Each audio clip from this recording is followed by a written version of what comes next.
Ya, Assalamualaikum warahmatullahi wabarakatuh. Dan saat ini saya sudah bersama dengan Bapak Haji Basri dan Bapak Haji Hanafia. Ya, udah haji nih ya, Pak? Iya. Alhamdulillah. Dan kali ini kita mau podcast bertepatan di petani rumput laut nih. Dan topik kita mengenal lebih dekat kedua beliau-beliau ini. Pasti masyarakat Kabupaten Nunukan pasti belum banyak nih yang kenal, apalagi pertumbuhan Kabupaten Nunukan kan pertumbuhan manusianya selalu bertambah nih, Pak. Nah, mungkin kita mulai dari Bapak Haji Basri ini. Iya. Seperti apa nih, Pak? Bisa diperkenalkan diri, Pak? Saya Haji Basri, ya. Memang saya orang Bugis, kelahiran di Sulawesi Selatan, namanya Maros, itu kota kecil di sana. Tahun 66. Iya. Saya semenjak tamat SMA itu kebetulan lulus masuk Akademi Militer, berangkat ke Magelang. Sampai selesai 4 tahun. Setelah itu penugasan di Jawa Barat. 2004 saya ditugaskan ke Kalimantan Timur. Waktu itu masih Kaltim kita. Nah, Kaltim, terus habis dari Kaltim 4 tahun, Kalimantan Barat lagi 2 tahun, Kalimantan Selatan lagi 2 tahun. Terakhir jadi komandan Kodim di Nunukan 2007 sampai 2011. Itulah perjalanan karir saya selama dari lahir sampai di tentara 2004 di Kalimantan Timur sampai 2007 di Nunukan. Saya dari anak petani kecil di kota kecil namanya di Maros itu, sehingga saya tuh dari kecil bekerja keras. Kenapa bekerja keras? Kalau tidak bekerja keras ya nggak bisa hidup layak. Akhirnya itulah saya sekolah sambil bekerja, sambil ya serabutan, kadang jadi kuli, jadi buruh angkut-angkut barang-barang orang. Sehingga saya tuh sekolahnya betul-betul terseok-seok. Sehingga tahun 86 tamat SMA itu, kebetulan saya lahir tamatnya itu lulus di 3 tempat. Pertama lulus di Unhas itu bagian agronomi, lulus juga di IKIP waktu itu. Lulus 2 Akademi Militer, ya saya pilih Akademi Militer lah, yang gratis kan gitu. Namanya orang kampung mana bisa kita bayar kuliah waktu itu. Sangat prihatin betul, sehingga saya berangkat ke Magelang, dia berangkat dengan keprihatinan. Nama saya Haji Hanafia.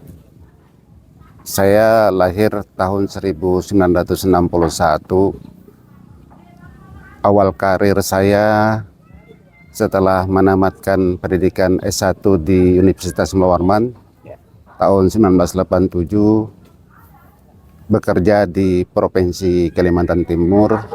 Ketika itu mulai tahun 1983 sampai dengan 1991 saya mutasi ke Kabupaten Bolongan. Dan pada tahun 1999 pemekaran Kabupaten Nunukan, saya dimutasi lagi ke Kabupaten Nunukan dan kami dilantik 25 Oktober 1999. Saya adalah pejabat yang pertama di Kabupaten Nunukan bersama-sama dengan pejabat bupati ketika itu, dan sehingga sampai sekarang. Saya terlahir dari keluarga yang sederhana karena orang tua saya adalah seorang nelayan dan penjual ikan. Jadi saya bukan lahir dari kalangan dahep, tetapi saya memang lahir dari keluarga sederhana, tetapi saya memiliki tekad yang kuat untuk merubah nasib karena orang tua saya selalu menasihati kami anak-anaknya agar jangan sampai seperti dia juga jadi nelayan. Jadi bukan nelayan itu pekerjaan yang buruk, tetapi beliau kepingin melihat anaknya sukses juga. Itulah yang membuat saya, spirit saya, semangat juang saya semakin tinggi ketika saya merantau di Samarinda. Sekian. Katanya pejabat pertama di Nunukan. Berarti sudah tahu nih ya kondisi di Kabupaten Nunukan sendiri ya. Ya. Awal terbentuk mungkin dari kecamatan dulu gitu ya. Ya, awal pertama kita dilantik itu pejabatnya hanya sekitar 14 orang. 14 orang. Ya, semuanya sudah pada pensiun dan kondisi kita ketika itu sangat-sangat minim personaliannya. Kita bekerja banting tulang, kita juga mengangkat meja, buka pintu dan sebagainya. karena pegawai kita memang sangat-sangat terbatas ketika itu. Tetapi alhamdulillah dengan seiring waktu ya terjadi perubahan yang sangat-sangat drastis, dan penduduk Nunukan ketika itu baru sekitar 78.000, dan sehingga sampai sekarang sudah 200 lebih.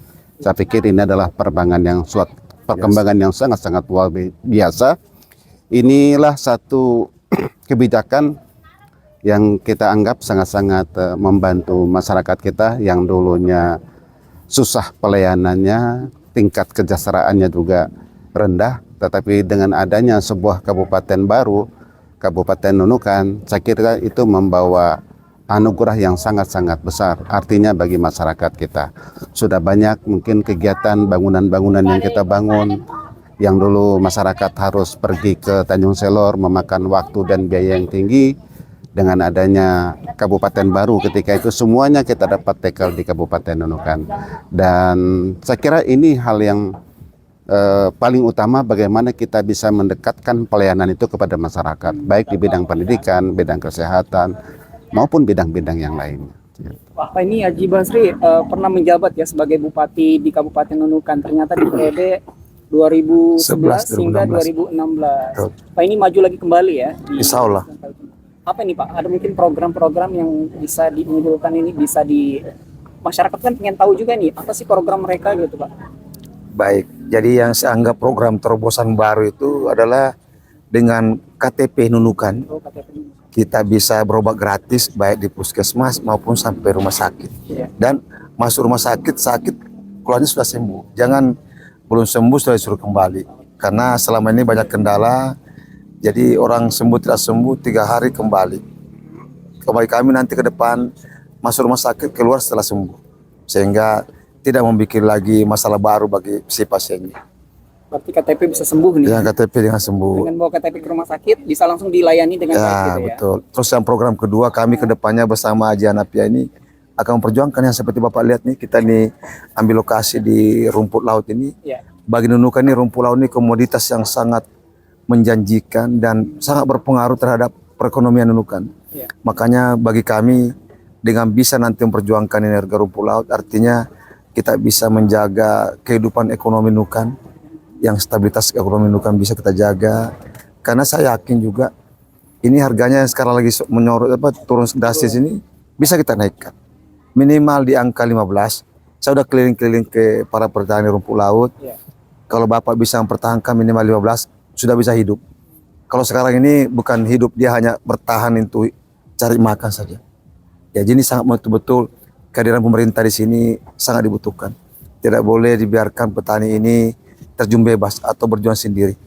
Seperti itulah yang bikin kami semangat berdua ini. Mudah-mudahan kami diberikan hidayah, diberikan amanah kembali oleh masyarakat Nunukan untuk bisa kami memperjuangkan mereka. Selain ekonomi Pak, pendidikan gimana nih? Apakah juga akan diperjuangkan atau gimana? Itu sudah pasti. Kita melihat sekarang ini kan kadang-kadang awal tahun, awal ajaran itu orang-orang tua itu susah membeli baju seragam segala macam, buku-buku pelajaran. Hanya kami berdua sepakat, sudahlah, biarlah nanti kalau kami dikasih amanah lagi, baju seragam, buku-buku dan lain-lainnya itu kebutuhan sekolah, biarlah kami yang menanggungnya pemerintah daerah. Termasuk juga yang selama ini selalu bermasalah itu sonasi. Walaupun kita itu SMA sudah di bawah naungan gubernur, tapi kita kabupaten juga harus berpikir bagaimana mencukupkan ruang kelas itu, mendekatkan itu sekolah-sekolah kepada masyarakat kepada muridnya, sehingga sonasi nggak lagi jadi masalah. Sonasi itu kan dibuatkan karena keterbatasan kelas, jarak tempuh jarak dari anak sekolah ke sekolahnya, sehingga diambil kebijakan pusat untuk sonasi. Tapi kalau kita sudah cari solusinya, saya rasa sonasi tinggal nama, tapi semua kita bisa atasi dengan kita mencari solusinya. Ya, ini untuk Haji Hanafia nih, ini kan kita di Kabupaten Nunukan sudah berusia 25 tahun. Nah, seperti apa nih Bapak melihat perkembangan di Kabupaten Nunukan saat ini? Ya, saya melihat perkembangan dari Kabupaten Nunukan sangat-sangat baik ya. Artinya dari periode ke periode ternyata perkembangan masyarakat luar biasa. Kita melihat bahwasanya aktivitas pertama ya, aktivitas ekonomi masyarakat juga sangat-sangat meningkat. Dua hal yang menjadi kekuatan ekonomi di kabupaten ini saya melihatnya adalah dari sisi pertama adalah perkebunan sawit. Perkebunan sawit yang milik masyarakat itu sekarang kan hampir 40.000 ya plus minus. Dan yang kedua adalah dari sisi rumput laut. Nah, dua penggerak roda ekonomi ini kan sangat-sangat besar artinya bagi kita. Dulu masyarakat kita masih melakukan yang namanya illegal logging, ya kan, termasuk smokel dan sebagainya. Nah, sekarang sudah tutup semuanya, tetapi alhamdulillah kita masih punya peluang, yaitu dari sisi rumput laut maupun dari perkebunan sawit milik masyarakat. Ini adalah anugerah yang harus kita syukuri sebenarnya, karena di Nunukan kan kita tidak punya industri-industri besar yang dapat menyerap tenaga kerja masyarakat kita yang ada di sini. Nah, kita memang membutuhkan hadirnya industri-industri di Kabupaten Nunukan sehingga bisa menyerap tenaga kerja angkatan kerja yang baru, karena kita tahu memang yang kita hadapi sekarang keluhan masyarakat sebagiannya adalah masalah tenaga kerja. Nah, kita ingin mengundang bagaimana industri itu bisa hadir di Kabupaten Nunukan. Cuman dua masalah yang harus kita siapkan. Artinya bagaimana kesiapan kita di bidang listrik maupun air. Karena dua hal pokok ini yang memang menjadi dasar selain telekomunikasi dan sebagainya. Tetapi ini sudah kami buat komitmennya sebagai program kami, Pak Basri dengan saya pasangan bahagia, kita ingin mengaliri dan membuat pipa dari Sungai Sebuku, beliau ya, bisa sampai kemari. Karena kalau jangka pendek membuat embung itu hanya jangka pendek. Kalau mau bikin jangka panjang kita harus bisa mendapatkan sumber air baku yang memang permanen, sungai yang besar, sehingga kita tidak meragukan lagi ketika terjadi kemarau, ya kan? Ketika terjadi paceklik air, kita masih tetap dalam kondisi tahan terhadap krisis air. Ini kan menjadi keluhan masyarakat kita. Berarti ada solusi nih ya? Iya, demikian juga dengan listrik. Ya, listrik juga menjadi andalan kita. Karena kalau kedua komponen dan hal utama ini tidak bisa kita siapkan secara maksimal, bagaimana orang mau datang ke Nunukan? Ya, ini mungkin ya menjadi perhatian kita dari pasangan bahagia. Kalau dari Bapak Basri sendiri seperti apa nih untuk melihat Kabupaten Nunukan? Karena usia yang 25 tahun itu cukup dewasa sudah ini.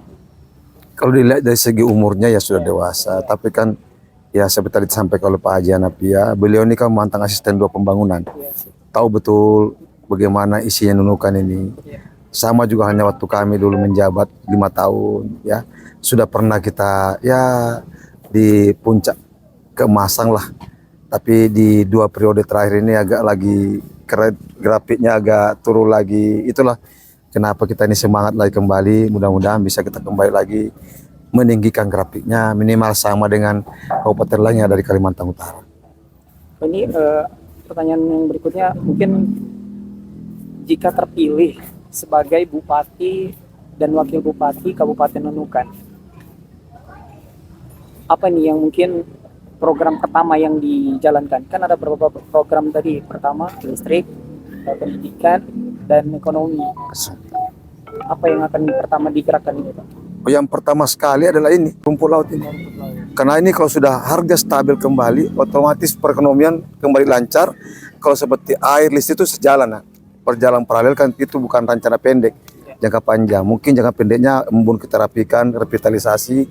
Jangka panjangnya kita pipanisasi dari Sebuku ke sini, sehingga Nunukan nanti ke depan, berpuluh-puluh tahun ke depan sudah tidak perlu lagi memikirkan masalah kekeringan, kekurangan air segala macam.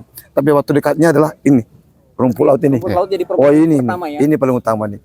Kami yakin dengan kami dikasih amanah, insya Allah. Kami sudah berkeliling mempelajari masalahnya di mana. Ya, ini bukan hanya sekedar ini ada semacam permainan mafia apa ini kita bisa nanti selesaikan dengan bekerja sama dengan unsur Muspida misalnya.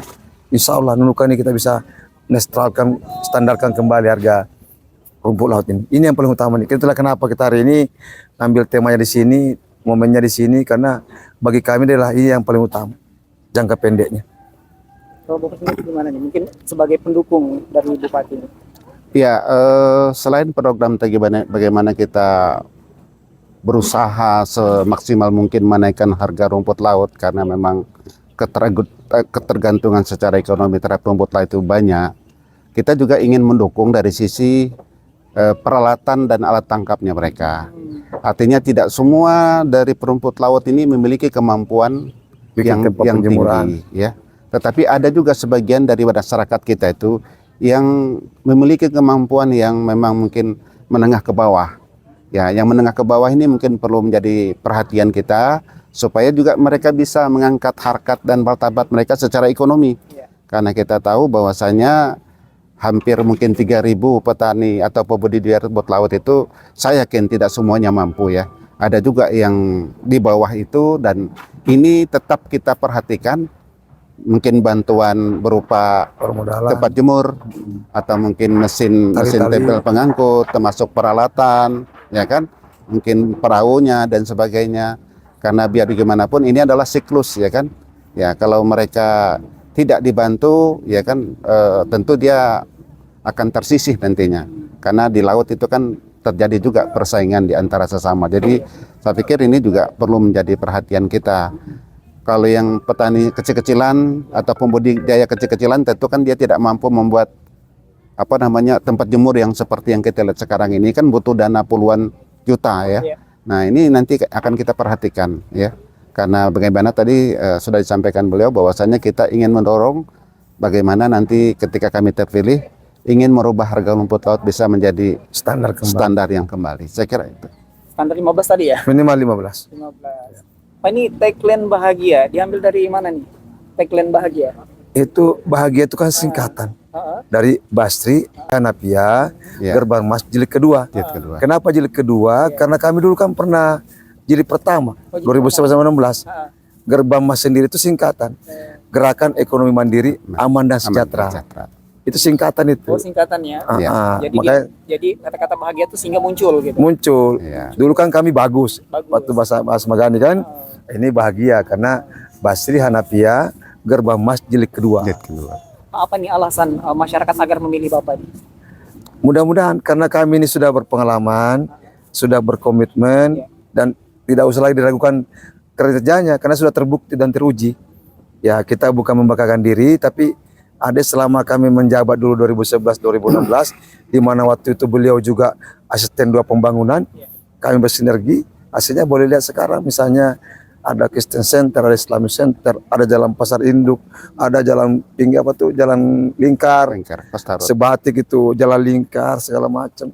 Dulu kami juga banyak membantu penjemuran untuk rumput laut, alkom. Kami semua imam-imam masjid kita kasih semua honor segala macam, honor tinggikan gajinya. Nah, sekarang semuanya merosot dengan alasan defisit, padahal kan tidak boleh jadikan alasan untuk defisit. Itu artinya kita harus lebih giat lagi ke Jakarta mencari anggaran. Ya itu. Pak, ini masih banyak bertanya-tanya nih Pak. Mungkin ada komen nih dari video yang pernah saya unggah. Katanya apakah betul itu tenaga honor akan dinaikkan gajinya ketika Bapak terpilih kembali? Itu keharusan. Oh, keharusan ya? Itu keharusan. Tidak manusiawi saat ini contohnya. Iya. Itu honor tamatan SMA di Provinsi Kalimantan itu 2,5 juta. Di sini 1,2 juta. Kan dua kali lipat. Ya kan tidak adil namanya itu. Di sana juga pegawai negara, di sini pegawai negara. Kenapa mesti tidak disamakan sekalian? Kenapa? Jangan menimbulkan kecemburuan di antara anak kita. Ya, ini untuk hidup aja, bukan untuk kaya. Ya. Contoh, tukang bersih-bersih di Kalimantan Utara itu UMK hampir 3 juta. Tukang bersih-bersih, non skill itu. Artinya punya skill ya. apalagi punya skill. Kalau honor yang di sana di Kalimantan Utara itu ya di atas 3 juta. Untuk yang sarjana misalnya. Iya. Memang baru segitulah. Kalau 1 juta sekarang itu sudah tidak cukup untuk hidup. Udah tingkat keprihatinan tinggi sudah. Apalagi kebutuhan sangat tinggi nih ya Pak.